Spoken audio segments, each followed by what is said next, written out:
La semaine dernière, on a parlé de la naissance de Jésus. Et puis, c'est au 8e jour qu'on lui donnait son prénom. Est-ce que vous vous rappelez qu'est-ce que ça veut dire le prénom Jésus? Alors, Jésus aussi, Emmanuel, Dieu avec nous. Et Jésus, ça veut dire l'Éternel sauve. Et quand Jésus a eu 40 jours, ses parents l'ont amené au temple à Jérusalem pour le présenter devant l'Éternel et pour offrir le sacrifice de purification comme le demandait la loi. Et habituellement, on offrait un agneau, mais si on n'avait pas les moyens, on pouvait aussi offrir 2 tourtereaux ou 2 pigeons. Et c'est ce que Marie et Joseph ont fait parce qu'ils n'étaient pas très riches. On les voit ici. Or, à Jérusalem, il y avait un homme qui s'appelait Siméon.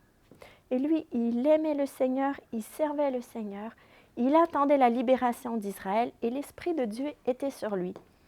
Et Dieu lui avait dit qu'il ne mourrait pas avant de voir le Messie. Et on ne sait pas pendant combien de temps il a attendu, mais on sait que ce jour-là, l'Esprit l'a poussé à venir au temple. Alors, il est venu, et qu'est-ce qu'il a vu? Qui a-t-il vu? Avec le bébé Jésus.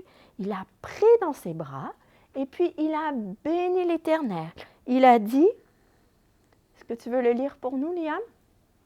Maintenant, Seigneur, tu laisses ton serviteur s'en aller en paix, conformément à ta promesse, car mes yeux ont vu ton salut que tu as préparé devant tous les peuples, lumière pour éclairer les nations et gloire d'Israël ton peuple.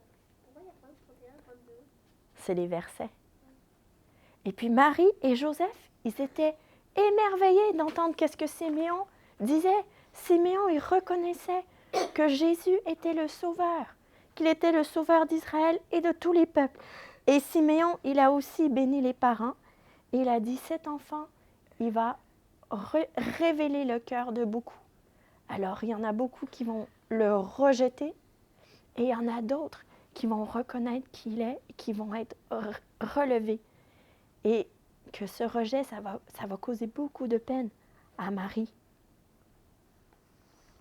Il y avait aussi une dame qui s'appelait Anna. Elle avait 84 ans. Oui, c'était une veuve depuis longtemps. Ça veut dire que son mari est mort il y a longtemps. Et elle passait jour et nuit dans le temple à prier, à servir Dieu.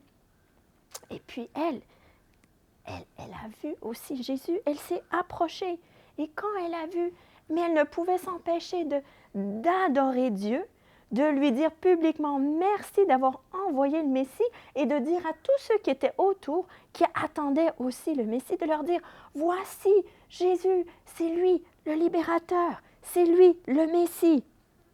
Et quelle grâce a été que Dieu a donnée à Siméon et à Anna de pouvoir voir Jésus le Messie avant qu'il meure. Et savez-vous quoi? Qu'est-ce qui est incroyable, c'est que toutes les personnes qui ont vu Jésus depuis le début, Élisabeth, qui l'a vu, il était encore à l'intérieur de Marie, les bergers, Siméon et Anne, quelles ont été leurs réactions quand ils ont vu Jésus? Trop content. Oui, contents, émerveillés. Ils ont reconnu qui était Jésus. Et sais-tu, c'est qu'est-ce que Dieu il veut pour nous aussi? Il veut qu'on reconnaisse qui est Jésus, qu'il est Dieu le Fils, qu'il est le Sauveur. Il est le Sauveur d'Israël et de tous les peuples.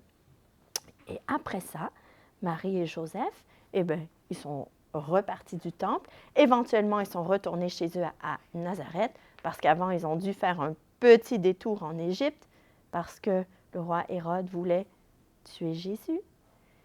Éventuellement, quand Hérode est mort, ils sont retournés à Nazareth et la Bible nous dit que Jésus a grandi en sagesse et que la grâce de Dieu était sur lui. On va prier? Seigneur Dieu, on veut te remercier parce que tu as gardé ta promesse et tu as envoyé le Sauveur, Seigneur. Merci parce que chacun d'entre nous, on peut être sauvé par l'œuvre de Jésus à la croix. Aide-nous cette année, Seigneur. Ouvre nos yeux pour qu'on puisse te voir, pour qu'on puisse te reconnaître, Seigneur, et pour qu'on puisse t'adorer. Prie ces choses au nom de Jésus. Amen. Merci et merci d'avoir lu.